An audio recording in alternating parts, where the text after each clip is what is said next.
At my mother's funeral, my mother-in-law stood there with a smug grin, completely unfazed by the grief in the air. As if the sorrow of losing my mother wasn't enough, she boldly declared, "This house will be inherited by my son." She then wandered through the rooms, casually inspecting them as if she were shopping for furniture. "I wonder if I should take this one," she mused, running her hand along the walls. I forced a polite smile and firmly corrected her. "Actually, I'm the one inheriting this house." Without missing a beat, she chuckled. Oh, I know. "But isn't it true that a wife's belongings belong to her husband? So, in a way, this house belongs to my son, right?" I sighed, baffled by her audacity. Before I could even respond, she cheerfully added, "Anyway, from now on, let's try to get along." I hesitated. "What do you mean by get along?" She beamed, completely ignoring the grief on my face. "Well, I'll be moving in, of course. This will be my room." Shocked, I asked, "You mean we'll be living together?" "Exactly," she said with confidence. "A house this big shouldn't go to waste. It makes perfect sense for 3 people to live here instead of leaving so many rooms empty, don't you think?" I clenched my fists, my heart aching from the loss of my mother. Did she really think this was the right time to bring up something so ridiculous? Couldn't she see my pain? This house wasn't just a building. It held years of precious memories, built by my hardworking father and cherished by my loving mother. The thought of my overbearing mother-in-law taking over made my stomach turn. Worse, my husband just stood there, saying nothing to stop her. I knew I had to take control before she forced her way in. But let me take a step back. I'm a 43-year-old office worker. Marriage wasn't something I ever thought would happen for me. I had given up on the idea after turning 40. But then, through an acquaintance, I met Paul. He was 5 years younger than me, kind, and always put my opinions first. When we were planning our honeymoon, he asked, "Where should we go? You mentioned wanting to visit Europe, right?" I smiled. "Yes, but didn't you say you preferred the Singapore?" "Then let's go to the Singapore," he said without hesitation. At that time, I truly believed he was someone who valued my feelings. But now, as I watched him stay silent while his mother took control, doubt crept into my heart. A few months after our wedding, he dropped a bombshell. "My mom wants to live with us," he said one evening.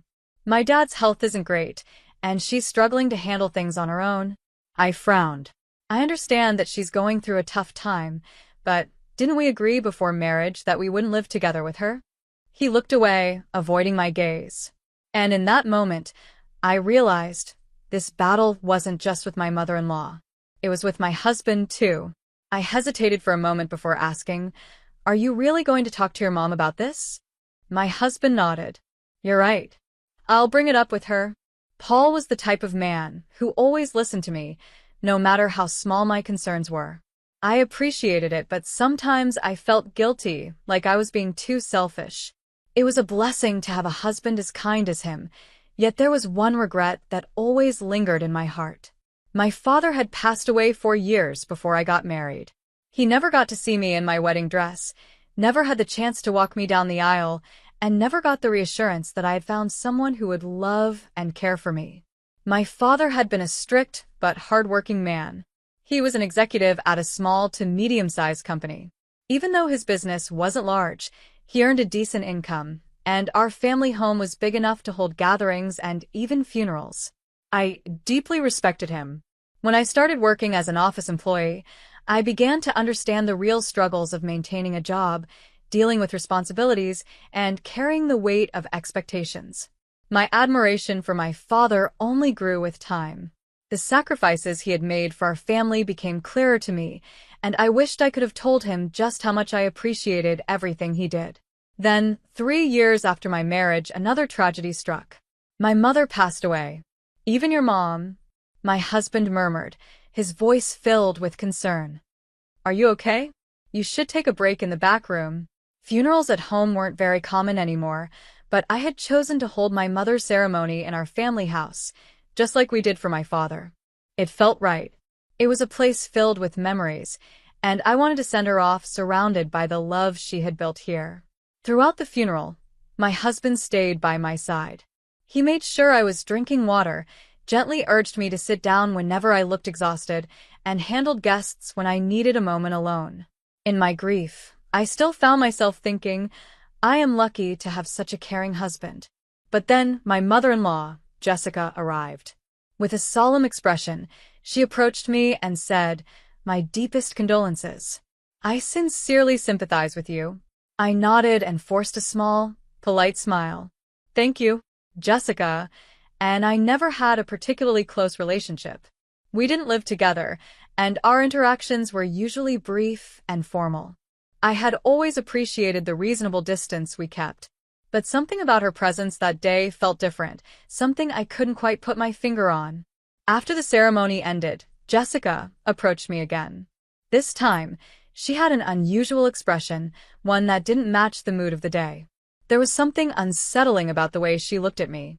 She smiled, almost too warmly, and said, "We really appreciate your help with the funeral. Thanks to you, everything went smoothly." I was about to thank her, assuming she was simply being polite. But before I could respond, she suddenly added in a casual, almost playful tone, "Well, now that the funeral is over, don't you think it's time to drop the formalities?" I stiffened. What did she mean by that? For a moment, I thought she was just trying to lighten the mood, maybe encourage me to move forward. But as she continued speaking, I realized that wasn't her intention at all. She glanced around the house, her eyes filled with something I could only describe as admiration, but not the sentimental kind. It was more like someone inspecting a valuable piece of property. "This is such a splendid house," she commented, almost as if she were talking to herself. I frowned. Something about her tone put me on edge. "Wait a moment," I started, but before I could say anything else, she began walking deeper into the house, completely ignoring me. My heart pounded in my chest. What was she doing? And then, all at once, it hit me. This wasn't just a visit to pay respects. Jessica had come here for something else entirely. I frowned. "Mom, this is really inconvenient. Some areas are still messy." My mother-in-law, Jessica, waved off my concerns as if they were nothing. "Oh, don't fuss over small details. What's more important is that this house will be inherited by my son."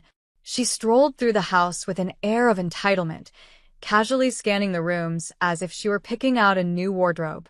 Then, stopping at one of the larger rooms, she mused, "I wonder if I should take this one." I felt my stomach twist. "Mom," I began, hesitating for a moment before gathering my courage. "Actually, I'm the one inheriting this house." Jessica smirked, clearly unfazed by my words. "Oh, I know. But your parents didn't have any other children, right? And doesn't everything a wife owns ultimately belong to her husband? So, in essence, this house belongs to my son." I let out a deep sigh, trying to control my growing frustration. Was she really twisting logic to claim my family home as hers? She clapped her hands together cheerfully.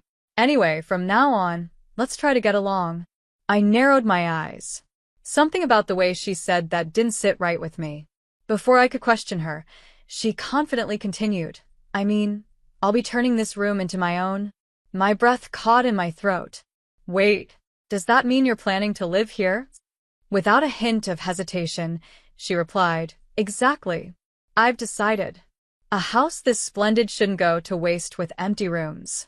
It makes perfect sense for 3 people to live here rather than leaving all this space unused, don't you think?" Then, as if to justify herself further, she sighed dramatically. Finally. I won't have to take care of my son all by myself anymore." I clenched my fists. My mother had passed away recently, and yet here she was, talking about taking over my home as if it were just some casual arrangements. Anger bubbled inside me. Could she not see the pain I was going through? Why was she saying such ridiculous things at a time like this?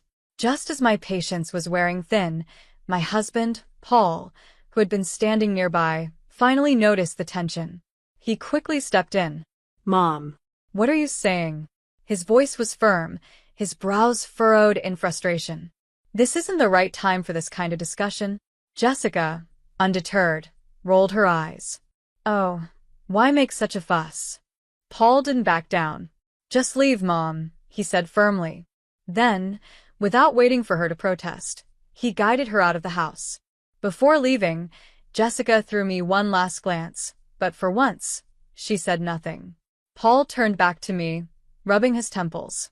I'm really sorry. My mom can be unreasonable sometimes. I exhaled, relieved. It's fine. Thanks for handling it. I truly felt grateful to have a husband who stood up for me. But in the days that followed, I would come to realize that Paul's idea of handling things was different from mine. 12 days after my mother's funeral, as the heavy sorrow began to settle, we finally sat down to discuss what would happen to my family home. I assumed we were on the same page, that we would continue living in our small apartment and decide what to do with the house later. But Paul suddenly made an unexpected proposal. This apartment feels cramped, he said casually. Shouldn't we move back into your parents' house? I blinked. Move back. He nodded. Yeah, with all of our belongings and, the possibility of having kids in the future. It's better than squeezing into this tiny apartment. I hesitated. A part of me understood his reasoning. The house was big, and our current apartment was indeed small, but something about the way he brought it up made me uneasy. Then, after a pause, Paul added in a quieter voice, well, we should start preparing for the move. I swallowed hard. There was a pressing concern I needed to address. Paul, there's something important I need to ask about this move. He hesitated, as if already knowing what I was about to say. His expression turned uneasy. After a long pause, he finally spoke. Considering how spacious the house is and all the empty rooms, I could already tell where this was going. And I didn't like it one bit. I stared at my husband in disbelief. Are you saying you want your parents to move in with us? Paul hesitated, but then nodded. I just thought since the house is big, it could work. A cold wave of frustration washed over me. Lately, I had started noticing subtle changes in my husband. I used to believe he valued my opinions, but now, I wasn't so sure. Was he truly supportive, or was he just a people-pleaser? Maybe even a pushover? His willingness to entertain my mother-in-law's every request, despite my clear objections, made me question where his loyalty truly lay. I had made it clear, over and over again, that I was against living together with his mother. And yet, he kept bringing it up. Haven't I told you repeatedly? We are not living together with her. I reminded him, my voice firm. Paul sighed. I know, but Mom keeps insisting. I scoffed. During the funeral, you scolded her for barging into my family home, didn't you? You stood up for me. You were against cohabitation back then. What changed? He ran a hand through his hair, looking uncomfortable. Yes, I was upset that she just walked in like that, but that doesn't mean I'm completely against the idea of living together. I just thought it was wrong for her to make such a big decision so casually, especially on that day. I crossed my arms. So what? Now that some time has passed, you think it's okay? Paul nodded slowly. I just think it deserves a proper discussion. I sighed heavily. I could see it now, he was not fully on my side. He was trying to stay neutral, acting as if he was weighing both sides fairly. But people like him, who try too hard to remain impartial, often end up hurting the ones they should be standing up for. It was infuriating. I refused to live with someone who had barged into my family home on the day of my mother's funeral and declared which room she would take. My stance would not change. Tell your mom we're not living together. Make it clear, I demanded. Paul frowned. You really seem bothered by this. Of course, I am. I snapped. Just tell her. Fine, I will, he sighed, clearly reluctant. Before we got married, I had mentally prepared myself for the possibility of living with my in-laws one day. But after seeing my mother-in-law's behavior at my mother's funeral, that possibility had become completely unthinkable. This home was built by my father and cherished by my mother. Letting my pushy mother-in-law take over was out of the question. However, when Paul finally conveyed my opposition, my mother-in-law didn't take it well. Instead of respecting my decision, she called me directly. Why are you so against cohabitation when there's such a big house? She asked, her voice sharp. You're Paul's wife now. That makes his father and me your parents too, doesn't it? Why do you have such a strong opposition to living with us? I clenched my jaw. I've already explained to Paul why I'm against it. Your reasons make no sense, she snapped. Are you abandoning us? I took a deep breath, trying to keep my emotions in check. I'm not abandoning anyone. But I know how this would turn out. My father-in-law has health issues, and if we live together, I'll be the one expected to take care of everything. That's not fair. Silence stretched between us before she spoke again, her tone dripping with disapproval. You really are heartless. Her words stung, but I refused to let them shake me. If cohabitation was ever to be considered, a significant change in both my husband's and mother-in-law's attitudes would be the absolute minimum requirement. But just a few days after that conversation, I was in for another surprise. I walked into the living room to find my husband moving furniture around. The couch was pushed against the wall, the coffee table had been shifted, and he seemed to be creating extra space. I frowned. Paul, what are you doing? He looked up at me, hesitant but determined. And I had a sinking feeling that I wasn't going to like his answer. I asked, what are you doing? Is this for storing moving boxes? He shook his head. No, I'm making space for 3 beds here. Hearing 3 beds made my heart sink. I hesitated before asking, are your parents coming to stay? To my shock, he said, no, they're moving in today. Even before they arrived, I realized what was happening. No matter how much I objected, my husband and his mother were forcing me to live with them. Why is this happening? I asked, feeling frustrated. He explained their lease ended, so we decided they'd move here instead of renewing it. It'll be a tight fit for 4 people, but we're moving soon, right? Just put up with it for a little while. Feeling upset, I said, that's not what I meant. Why are we even talking about living together? I told you before, I don't want to live with someone who walked into my parents' house on the day of the funeral and suggested moving in. I'll talk to Mom, he said. We're going to be living together from now on, so please try to get along. I felt angry. Why do you always put your mom first? It's not about taking sides, he insisted. I listened to both of you and made the best decision. But I knew that wasn't true. When it came to his mother, he was completely under her influence. He believed he was making his own choices, but in reality, she was guiding him. I used to think of him as kind, but when he was with her, he became difficult, forcing me into a life I never wanted. When my in-laws moved into our tiny apartment, my mother-in-law immediately started complaining about the space. Feeling forced to apologize, I said, we'll manage until we move. My father-in-law, Ryan, seemed polite and didn't cause trouble, but I could tell he was following my mother-in-law's lead. He was just another yes man. A few days later, my mother-in-law asked me to run an errand to buy her a medicated patch. It was a small thing, but I felt irritated. Why was she making decisions without even asking me? I worried this was just the beginning of bigger demands. I knew I couldn't live like this. My in-laws were already preparing to move into my parents' house, so I decided to act first. While my mother-in-law excitedly talked about how much space she would have, I made my own secret plans. I wasn't going to let her take over my parents' home. After about 12 days, I finally told them my decision. I handed over the official court document and said, that house means so much to me. I can't stand the thought of you living there, so I gave up my inheritance. Now, it will just be a beautiful memory in my heart. My mother-in-law exploded. Are you crazy? Even if you didn't want it, you could have sold it and made money. Why would you just give it up? I calmly said, even if I sold the house, you would just depend on that money next. I thought it would be easier if I had nothing at all. She snapped back. We left our old home for this move. What are you doing? How are you going to make this up to us? I stood my ground. I've always said I don't want to live together, but you forced it on me without asking. So I made my own decision. Both my husband and mother-in-law looked shocked when they heard that I had given up my inheritance. Their faces turned pale, and they had no words. My father-in-law looked confused as he watched them. But I wasn't finished. Paul, I said, turning to my husband, I've been thinking about getting a divorce.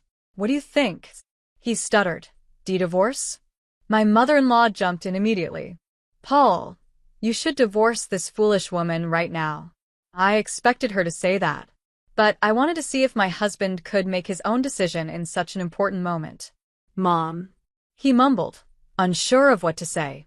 But by then, my mind was made up. Fine. Divorce is the only choice, my mother-in-law said angrily.